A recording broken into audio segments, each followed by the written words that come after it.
চলতি বছরের মে মাসের দ্বিতীয় সপ্তাহ থেকেই ঢাকা সহ সারা দেশের বাজারে নানা জাতের আম উঠলেও আমের দাম নিয়ে বেশ অসন্তোষ লক্ষ্য করা যাচ্ছে ক্রেতাদের মাঝে।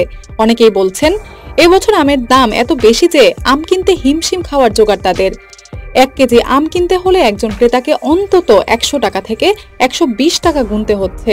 আমের জাত ও আকার ভেদে এই দাম অনেক সময় আরো বেশি পড়ছে।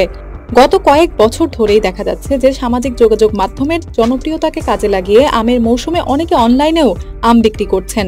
অনলাইনেও এবছর গত বছরের চেয়ে 50 টাকার বেশি দরে হিমসাগর আম বিক্রি হচ্ছে। গত বছরের যে আমের কেজি ছিল 85 টাকা, এবছর তা 135 টাকা।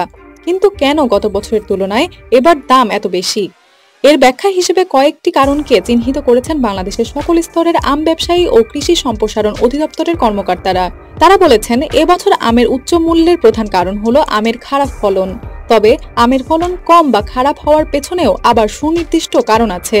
কৃষি সম্প্রসারণ অধিদপ্তর থেকে প্রাপ্ত তথ্য অনুযায়ী গত বছর 2 লক্ষ হেক্টরের চেয়ে কিছুটা বেশি জমিতে শুধুমাত্র বাণিজ্যিকভাবেই মোট 27.5 লক্ষ মেট্রিক টন আম উৎপাদন হয়েছিল।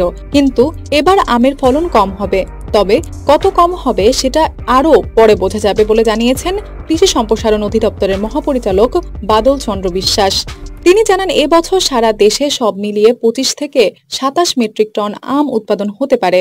গত বছর শুধু কমার্শিয়াল বাগানেই ওই আম হয়েছে, সামাজিক ও পারিবারিক বাগানেও অনেক আম হয়েছিল।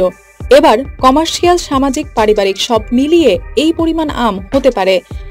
কৃষক থেকে শুরু করে কৃষি অধিদপ্তর সবার বক্তব্য অনুযায়ী এবছর আমের ফলন কম হওয়ার পেছনে মূল কারণ এটি অফ ইয়ার। মূলত যে বছর আমের উৎপাদন ভালো হয় তার ঠিক পরের বছর আমের উৎপাদন তুলনামূলক খারাপ হয়। ভালো হলে সেটা অন ইয়ার বলে। তবে মে মাসের শেষ সপ্তাহে বাংলাদেশের আঘাত হানা ঘূর্ণিঝড় রিমালের কারণেও আমের ফলনে অনেক ক্ষতি হয়েছে।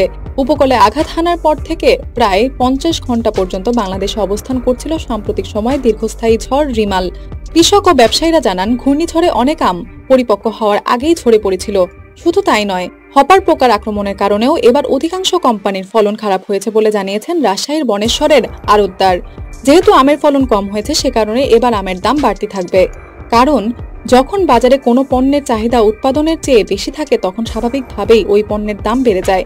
এখন গ্রাহক পর্যায় পর্যন্ত আম এসে পৌঁছানোর জন্য আড়তদারদের পর কয়েক দফার হাত বদল হয় এবং আমের দাম ক্রমশ বাড়তে থাকে। সেক্ষেত্রে শেষ পর্যন্ত কত দামে আম বিক্রি হচ্ছে তা তখনই নির্ধারিত হয় যখন আম পাইকারি বিক্রেতাদের হাতে এসে পৌঁছায়। মূলত পাইকারি বিক্রেতা ও আড়তদারদের মাঝে এক ধরনের যোগাযোগ থাকে।